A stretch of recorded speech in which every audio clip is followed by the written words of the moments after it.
Andressa, quais os desafios da luta pela moradia?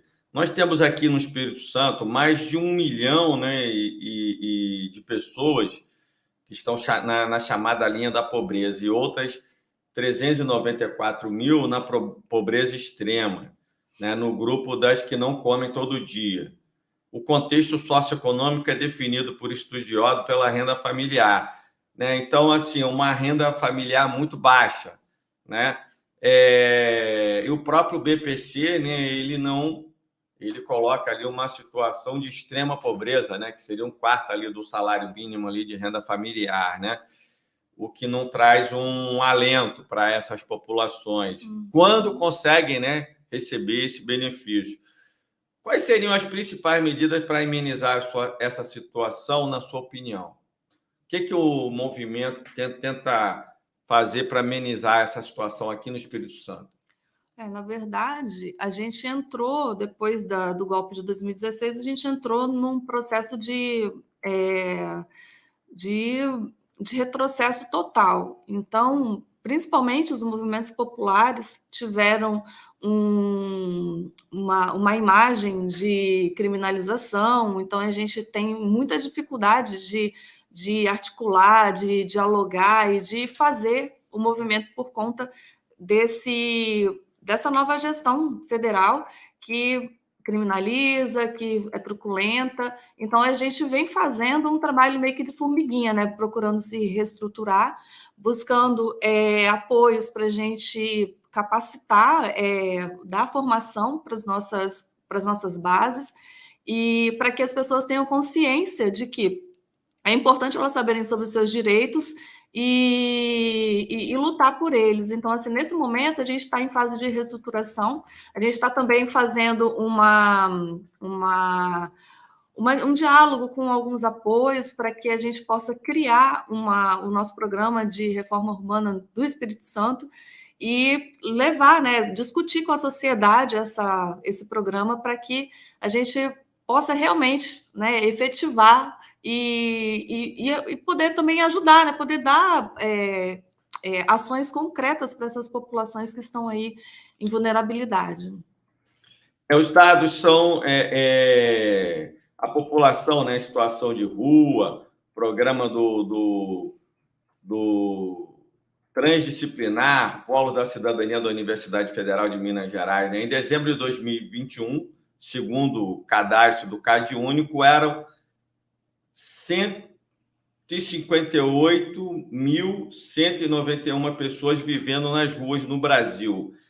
Essa é a realidade ou a realidade ainda pior? Assim, como é a situação hoje desses moradores de rua? Nós vemos muitas reportagens, né? Eu já estive em São Paulo, você falou muito bem aí, depois do golpe que foi dado aí contra a ex-presidenta Dilma Rousseff, né? Você não via pedinte na rua, era muito raro, você não tinha tantos moradores de rua, e depois isso explodiu. Né? Eu fui depois lá em São Paulo, né? Antes e depois do golpe, e andando ali pelo centro, eu fiquei chocado, né, com a quantidade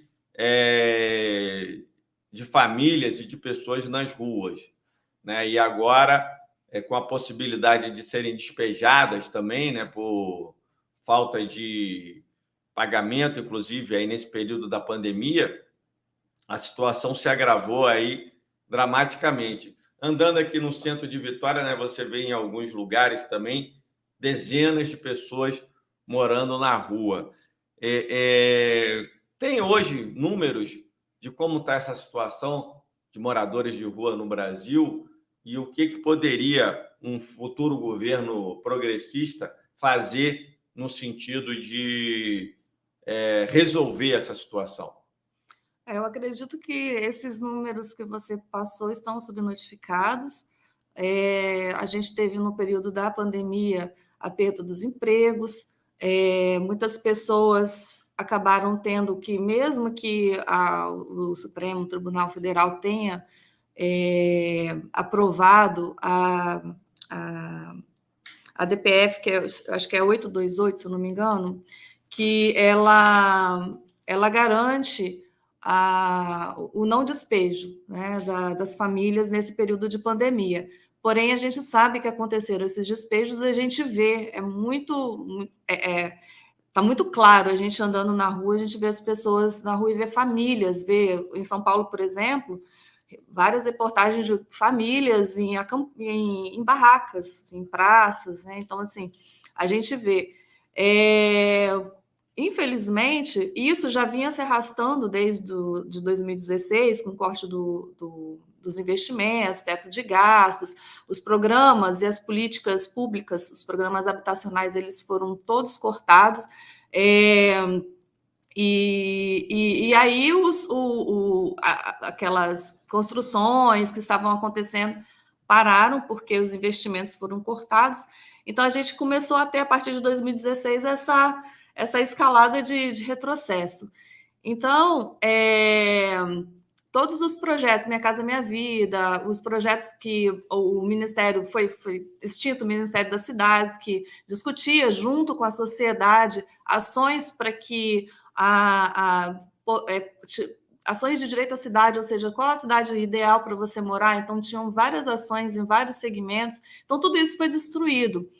Para que a gente possa ter possibilidade de resgatar, é importante, primeiro, a gente pensar, nós estamos num período aí eleitoral, né? Nós já vivemos uma experiência extremamente desagradável com o governo, uma gestão que é extremamente contra o povo, então a gente não teve acesso, né? A gente teve negacionismo, a gente teve negação de vacina no tempo correto. Enfim, a gente teve uma série de situações e de eventos de destruição.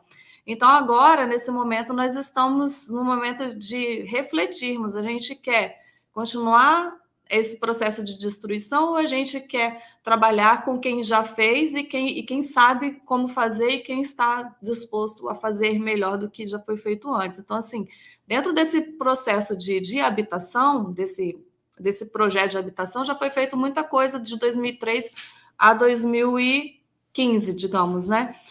E tudo isso pode ser retomado para o programa Minha Casa Minha Vida, ele pode ser muito bem melhorado, e os outros programas de mobilidade social, de logística, de transporte, porque tudo, quando a gente fala reforma urbana, é um campo muito extenso, né? O direito à cidade. Então, tá ali, implica a questão da saúde, do transporte, da educação, né, mobilidade social, segurança, tá tudo isso envolvido.